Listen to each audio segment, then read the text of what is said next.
Good afternoon, everyone. After two exciting talks, I would proceed with my fast journal scan. The topics I would be discussing are from uro-oncology with subparts of renal, bladder, prostate with a rapid overview. Also, hematology, three important slides.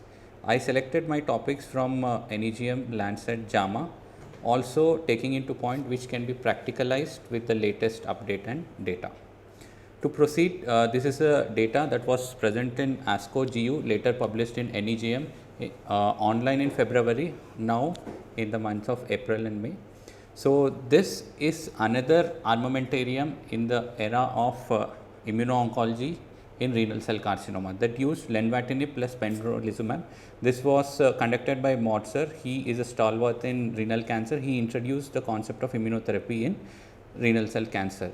So, they randomized 1:1:1. The important point to remember is all risk groups were included, low risk, good risk, intermediate and high risk, poor risk, all were included with lenvatinib plus everolimus in one arm, lenvatinib plus pembrolizumab and sunitinib. This is the previous standard of care.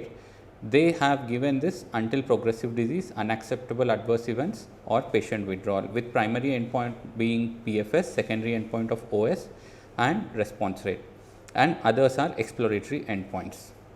So, what do we see? We see a clear separation of curves and it is consistent throughout the thing, and they are separating early. It means the response is early and it is also durable and it is maintained and sustained entire. So, the median PFS of the first experimental arm is 24 months, approximately 2 years, approximately 1 year for the previously established second and third line lenvatinib and everolimus, that is approximately 1 year, and sunitinib, as in many studies we have seen the number of 7 to 10, it is 9.2 months. Similarly, the hazard ratio of progression was also impressive. So, also important thing to see is the response rate, that is overall response rate was 70% with 16% complete response and 50% partial response. That is, it is also very active upfront, it causes good responses. So, the important point to remember is the poor risk group were very underrepresented. They constituted only 10% in the entire trial. I did not place the baseline characteristics, it was almost well matched, but predominantly in this group favorable and intermediate risk group were high, but poor risk are mere 10%. Is this responsible for extremely good results in this trial compared to other immunotherapy trial? Let's have a look. When we see the major immuno-oncology trials, first is dual immuno-oncology, later are TKI plus immunotherapy. This here is the CLEAR trial, where 24 months, 2-year overall survival was approximately 80%. Metastatic RCC at 2 years with this therapy, 80% of survival is a huge survival benefit, but it was almost similar 75%, 74, 71. I want you to look at this distribution of the risk factors in various trials, where poor risk were relatively underrepresented in CLEAR. I do not know the reason, it was a randomized trial. How come this happened? Maybe this is the reason for extra survival and more responsiveness. As I told you, the response rate was 70%, whereas in other trials, as we expect in double immunotherapy, immunotherapy is never a response producing, it causes response but a little slow. So, 40% in a dual immunotherapy arm, whereas 70% in this arm. So, one more thing to consider is prior nephrectomy was done in 80% of patients, whereas it was 70% in CheckMate 9ER and 74. Because most of these trials are prior to the Carmina analysis, which showed nephrectomy might not be required unless there is large burden of disease and recurrent hematuria. Possibly this is the reason. Can we extrapolate this data without nephrectomy is a question. I do not know, we have a data answering that, but that is the answer considering both Carmina and this. So, with this differences, I would elucidate that this is possibly a winner including all grade group, although low risk were more. Lenvatinib and pembrolizumab is easily available in our setting and can be used straightforward with the latest update. Second trial is enfortumab vedotin in previously treated urothelial cancer. So, what is it? It is a linker with a payload within. Monomethyl auristatin is the chemo payload with a linker to the monoclonal antibody. It is a nectin-4 that is present in the urothelial cells. So it directly goes and delivers the payload into the cell so that the cell kills itself. So I like this study because it was evaluated in the patients who progressed beyond immunotherapy. So beyond platinum based therapy and beyond immunotherapy. So for which there are no right options now, where we use sometimes docetaxel, paclitaxel, venflunine I have never used. I don't think so it's available in India. So with this experimental arm, that is to the choice of the treating physician, they have randomized between enfortumab vedotin, which is given at weekly interval followed by 1 week gap. So it has shown good results in a multiply treated refractory post platinum post immunotherapy era, where it has showed clear overall survival benefit of approximately 13 versus 9 months. So in your subgroup analysis, I don't know, females are less responsive, elderly, maybe because of toxicity in elderly, why this has occurred, although it has not powered for answering this question, and as expected, more the systemic lines, less the benefit. So what are the strength is, it's a good study, it included previously unresponsive patients, we don't know how to treat them with a significant survival advantage, which is wanted in a metastatic setting in multiply refractory. Peculiar toxicity of rash and hyperglycemia was there, but however it was tolerated. So beyond chemo and immunotherapy, we have an option. FDA has approved this as a third line. Along with that, we have another conjugate that is approved recently is sacituzumab govitecan. Along with breast TNBC, it has also received approval. TROPH U1 trial is the study, it has received FDA approval in the same setting. So in a bladder cancer post platinum, post immunotherapy, we have two immunoconjugates that can be explored. One is nectin antibody, other is TROP2 antibody, that is sacituzumab govitecan. So one more less studied in case of renal cell carcinoma is a peculiar variant of papillary renal cell. All the trials, all the randomized trials that are conducted are in setting of clear cell. We don't know how to do a papillary. This is an institutional study, not an industry driven study, where they have used various types of TKI which works best in a case of papillary. They studied whether sunitinib works or cabozantinib, crizotinib or savolitinib. What they showed is they randomized, it's actually randomized, small randomized study within an institute and within an academic center with sunitinib, cabo, crizo and savolitinib. What they have shown is cabozantinib is the winner with a median PFS of 9 months. As you know, sunitinib, the PFS in a clear cell variant is approximately 9 to 10 months. So sunitinib does not work so well as it works in clear cell. So whenever we encounter a case of papillary, we should possibly prefer cabozantinib over others. If we use a single TKI, maybe use a combination of immunotherapy with cabozantinib, as we have checkmate 9ER trial. So cabozantinib partner with nivolumab would be the preferred choice in a papillary variant compared to clear cell. This is the take home point from this slide. Similar is the trend with the overall survival, where cabozantinib showed improvement in PFS, OS was also impressive. So this is an interesting trial as we use PRRT with the help of nuclear medicine colleagues in other cancer. We use here the use of lutetium based PSMA therapy versus cabazitaxel. This is a phase 2 trial, small randomized open label study. This is a newer therapeutic modality called theranostics. It is a combination of therapeutic drugs with a diagnostic potential. That is PSMA PET we do, we see the expression of PSMA, add a payload and we target. Here the payload is the lutetium therapy, whereas in imaging we use gallium. So what they did is metastatic castrate resistant prostate cancer post docetaxel, but in good PS that they can tolerate cabazitaxel with PSMA expressing tumor. This is the primary, as we know, only if we identify the target, the tumor is treatable. They randomized between lutetium versus cabazitaxel. You can see the baseline characteristic, 90%, matlab predominantly they selected bone only predominant metastasis in this group, as these are more responsive with lutetium based therapies.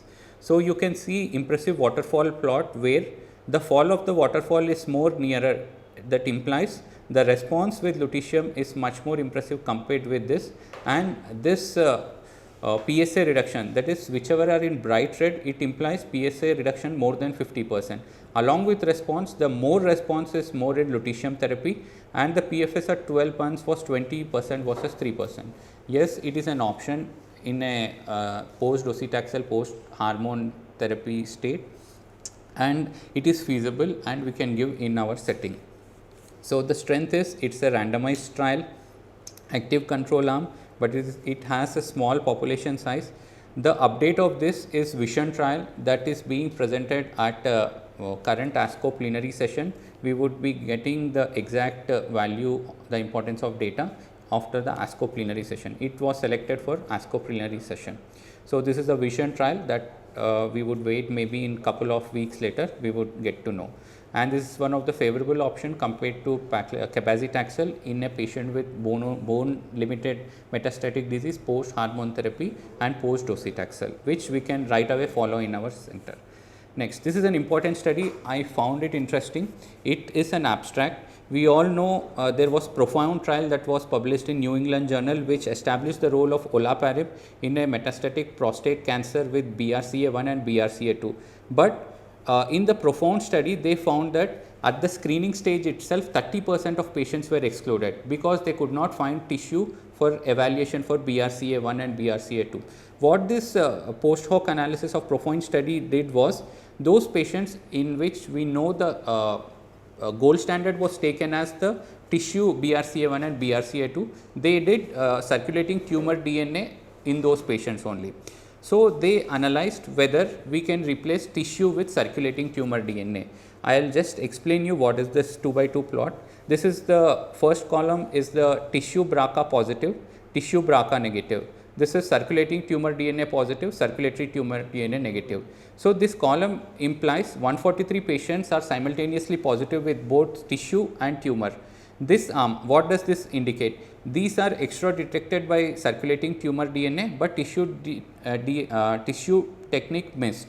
This is one thing, and you can see this is the 33 patients where tissue has detected, but circulating tumor DNA has missed. So, what does this tell? There is approximately 81% concordance and 92% negative predictive value. So, matlab this is a acceptable strategy which we can do in our settings where doing a repeat biopsy is problematic in questionable PS at multiply treated sites, and sometimes we would have practical difficulty of acquiring tissue from the baseline specimen. That is one thing, and we may assume that the same mutation load might not be present in the current biopsy. Even if we get no targetable mutations, back of the mind we feel that if I would have done a repeat biopsy at this time, I would get a targeted mutation. So, this is an acceptable strategy. I think we have a patient, we can right away do circulating tumor DNA in the condition that we are unable to do this. There is very good concordance with this. So, this is the latest study that was published 2 days back in JCO. This is a TITAN study where upfront previously the standard of care was androgen deprivation therapy alone, later androgen deprivation plus adding docetaxel, along with that some hormonal agent. This is apalutamide compared with placebo, that is ADT alone. Apalutamide along with ADT improved overall survival, and in this study there was 40% crossover from the placebo to the apalutamide after the announcement of initial result. Even after crossover, it maintained its overall benefit. What did this tell? Earlier you start more stronger androgen depriving therapy, you gain life, you add few more years to the patient life. So, it reiterated the fact that in spite of crossover, it had showed overall survival benefit, implying that the earlier you start a stronger androgen agent, more benefit you get. So, we already do, but apalutamide availability in India is a question. So, this is an important study coming to the hematology side. So, I used to wonder in oncology, I want to develop target to two mutations or something. One is TP53, one is RAS. So, if we develop agents against these two, I think most of the malignancies would be cured. In this era, we have agents against two. We have sotorasib for G12 RAS, and this is an important agent because until now what all targeted agents we have, all are for activating mutations. Whenever there is activating mutation, this agent suppresses the activating mutation, but TP53 is a tumor DNA repair or tumor suppressor gene. It has to be activated. It is a novel kind of drug where the TP53 function, which is under functioning in most of the malignancy, this agent iprinitipot activates the TP53 function. It is a newer generation molecule, one of its kind molecule. If it has showed promising result in one, it should translate in multiple cancers. So, combination of this and sotorasib should be the game changer in next generation oncology. That is what my feel. So, initial part they have evaluated in two subsets, one is AML, one is MDS with TP53 mutation. They used azacitidine. This was published prior to the Viali trial, that is azacitidine plus venetoclax study. So, what did they found? In the MDS, the overall response rate was 70%, which was impressive. CR rate was 45%, but OS was little bit less. However, in AML, they found whenever the disease load got higher, this drug failed.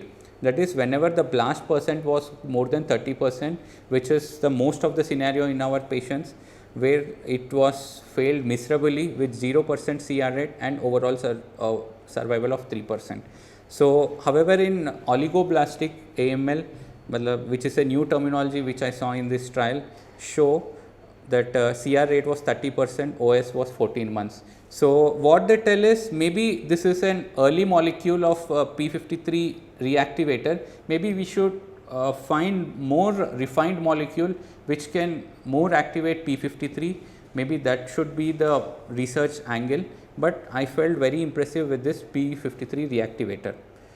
So, among the responders, they have seen that 73% responders achieved negative TP53 mutant by NGS technique. That is, this is working, but other mutations along with P53 might have a role in resistance to this. Maybe other targeted should be added. Next, this is an interesting study that was published in New England Journal. We face day in and day out in management of acute leukemias, especially acute myeloid leukemia. Many of the cases we fail cytogenetics. This study has evaluated where whole genome sequencing, that is doing upfront whole genome sequencing, how does it compare with cytogenetics and FISH and molecular techniques? Can we replace whole genome sequencing with conventional cytogenetics? That is the first question. Next, can we stratify based on the whole genome sequencing into good, intermediate, poor, and take decision of transplant, no transplant accordingly? This was very beautifully answered in this study, where they took the tumor sample, they prepared the DNA, they used analysis and final genome reports. This is the average timeline they have required in this study. This is the important part of results. This is the sensitivity of whole genome sequencing. This is structural variance versus cytogenetics. It compared almost 100% synonymous with cytogenetics. It is number alterations, copy number alterations via cytogenetics versus whole genome sequencing. It maintained very well even with targeted sequencing, that is RT-PCR techniques for targeted mutations. It also fared well, and also targeted sequencing, that is in-depth deletions and substitutions, it also fared well. Further, important to identify that it identified 13 new structural variants that were missed by cytogenetic analysis. This is previously where cytogenetics is not able to detect. We have identified 13 new variants. These were later confirmed that these variants were actually true by using more in-depth technique, that is RNA sequencing, PCR and FISH, and identification of new structural variants and identification of new copy number alterations. So, these are extra identified by these technique. Next question is whether they are actually implicates long-term prognosis or not is the next question, and this is the timeline. Whenever a new technique comes, initially the turnaround time would be more. As you see, when they started initially, the turnaround time was huge. Now, you can see the turnaround time TAT is only 5 days. This is also very important because in AML induction after day 7, we have few targeted agents that can be added like midostaurin. So, earlier we get the response, we can start more targeted agents that are available, because very dreadful disease we have to treat aggressively.